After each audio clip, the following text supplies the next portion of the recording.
अस्सलाम वालेकुम। प्रोग्राम मुकालमे के साथ आपकी खिदमत में हाजिर हूँ। मैं हूँ आपकी मेज़बान सादिया मसूद। और नाज़रीन, सबसे पहले हम ये बात करेंगे कि आने वाले वक्त में मुल्की सियासत जो है इसमें तब्दीलियाँ नज़र आ रही हैं। अब ये तब्दीलियाँ जो है किस किस्म की होंगी, किस रुख जाएंगी, इस पर हम बात करेंगे। इसके अलावा हम बात करेंगे कि एहतसाब का अमल एक बार फिर से तेज़ी पकड़ रहा है, और अगर एहतसाब का अमल तेज़ी पकड़ता है तो बहुत सी शख्सियत के नाम भी सामने आएंगे। शख्सियत जो जितनी भी है उनके इर्द गिर्द घेरा जो है वो सख्त कर दिया जाएगा। अब ये बड़ी बड़ी तब्दीलियां कौन सी हो सकती हैं, किन की गिरफ्तारियां हो सकती हैं, इन पर हम बात करेंगे। हमारे साथ मौजूद हैं सीनियर एंकर पर्सन जुल्फ़िकार राहत साहब। सादिया, ये बात बिल्कुल दुरुस्त है कि आने वाले चंद महीनों में पाकिस्तान की सियासत का पूरी तरह से नक्शा चेंज होने जा रहा है। नक्शा तब्दील इस तरह से होगा कि बड़ी बड़ी मछलियां आपको गिरफ्तार होती हुई नजर आएंगी, बड़े बड़े सियासतदान आपको जेलों में नजर आएंगे।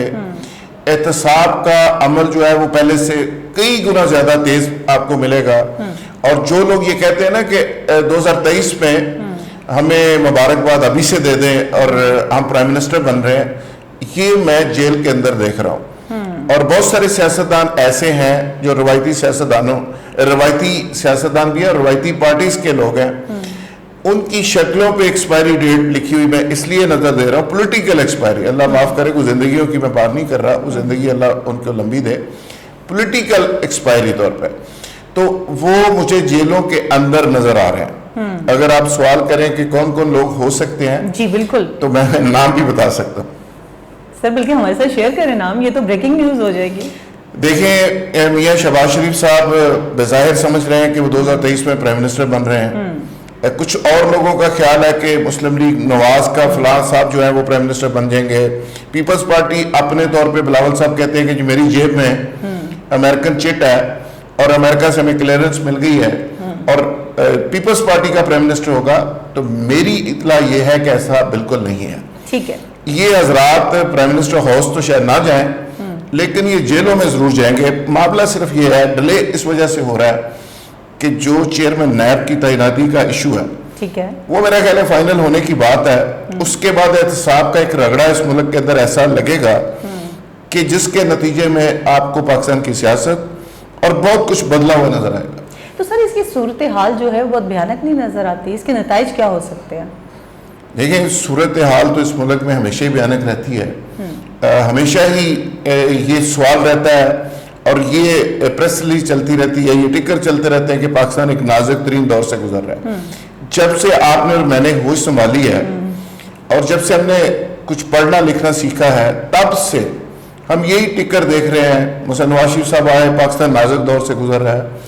जरदारी साहब आए, पाकिस्तान नाजुक दौर से गुजर रहा है। इमरान खान साहब आए, पाकिस्तान डिफॉल्ट करने की पोजीशन में था, मैंने आके बचा लिया।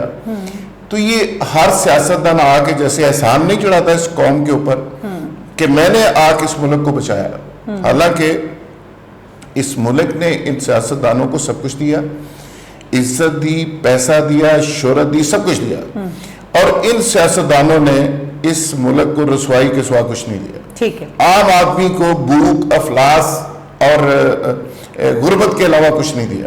यानी ये अपने लिए तो एनआरओ करते हैं, अपने लिए तो ये सारी डीलें करते हैं, कॉम्प्रोमाइज करते हैं, लेकिन आम आदमी के लिए ना कोई एनआरओ है, ना उसके लिए कोई बात करने को तैयार है, ना आम आदमी को कोई रिलीफ देने को तैयार है।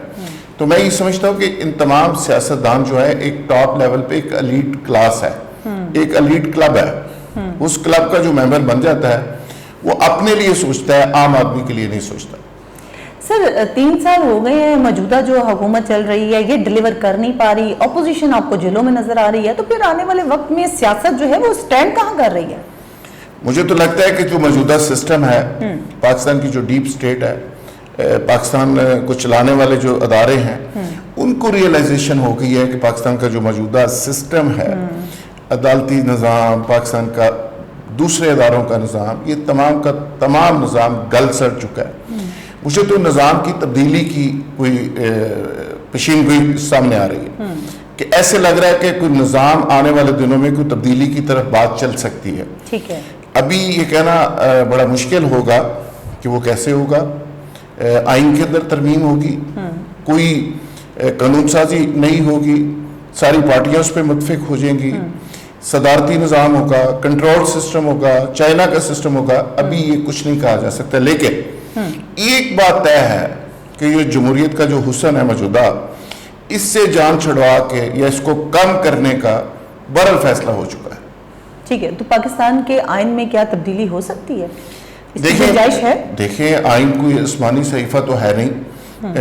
وقت کے ساتھ ساتھ بہت سارے قانون بنے, بہت ساری ترامیم ہوئی, بہت ساری چیزیں ایسی ہوئیں کہ وہ ایڈیشن ہوئی, اور وقت کے ساتھ ساتھ آپ کو جیسے باقی چیزیں اپڈیٹ کرنی پڑتی ہیں اسی طرح آپ کو قانون سازی بھی کرنی پڑتی ہے, اور آئین کے اندر امینڈمنٹس بھی لانا پڑتی ہیں, جیسے 17ویں ترمیم, 18ویں ترمیم, اور اس کے بعد اب نئی ترامیم کی بات ہو رہی ہے. تو یہ میرا خیال ہے وقت کے تقاضے کے مطابق چیزیں چینج کرنی پڑتی ہیں, اور ہر ملک کرتا ہے اور کرنی چاہیے بھی. مسئلہ صرف یہ ہے کہ کوئی آئین ایسا, کوئی قانون ایسا نہ بنے جو عوام کے, عام آدمی کے انٹرسٹ کے خلاف ہو, اور جو بن جائے پھر اس کی پراپر ایگزیکیوشن ہونی چاہیے. سر احتساب کا عمل تو تیز ہو رہا ہے, پہلے بھی احتساب ہوتا رہا ہے اور اپوزیشن کو رگڑا لگتا رہا ہے, اب پھر احتساب کا عمل ہو رہا ہے, تو اس میں کوئی عام آدمی کا فائدہ بھی نظر آتا ہے؟ سننے میں تو یہ بھی آ رہا ہے, بہت سی خبریں موصول ہو رہی ہیں کہ مہنگائی ایک بار پھر سے بڑھ رہی ہے, پیٹرول کی قیمت جو ہے وہ بڑھائی جا رہی ہے.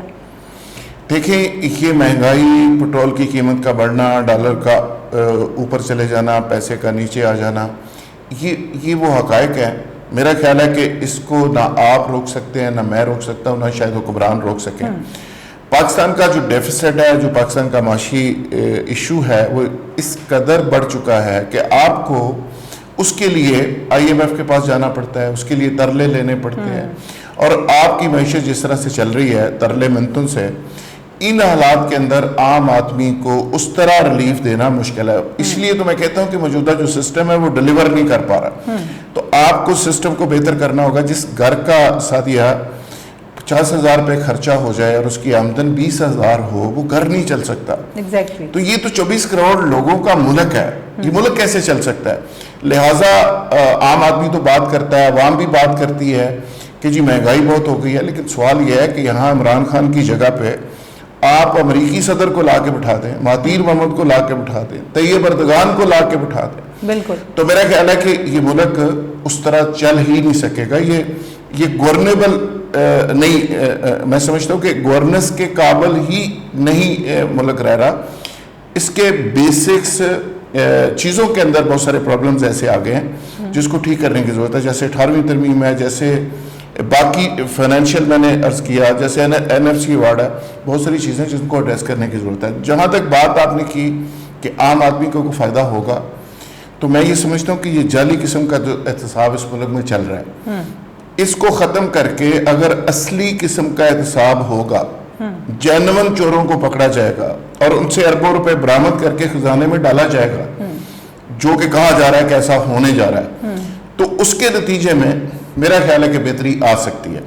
اب تو صرف یہ ہوا کہ نیب نے بڑی بڑی بڑکیں, ہوائی فائرنگ کر کر کے کاروبار بھی تباہ کیا, بیوروکریسی بھی کام نہیں کر رہی, پورا ملک ایک ڈیڈ لاک کی کیفیت میں ہے. تو یا تو آپ احتساب کریں یا نہ کریں. یہ جعلی قسم کا جو احتساب ہو رہا ہے کہ آپ لوگوں کو پکڑ بھی رہے ہیں اور ملزم وکٹری کا نشان بنا کے کہتے ہیں جی ہم سے ایک دہلا برآمد نہیں ہوا, تو اس طرح تو کچھ بھی نہیں ہوگا. یعنی ایک ملزم ہے, اس پہ کروڑوں روپے اسٹیٹ کے لگ جاتے ہیں اور برآمد ایک ٹکا نہیں ہوتا, تو اس طرح کے احتساب کا تو فائدہ کوئی نہیں.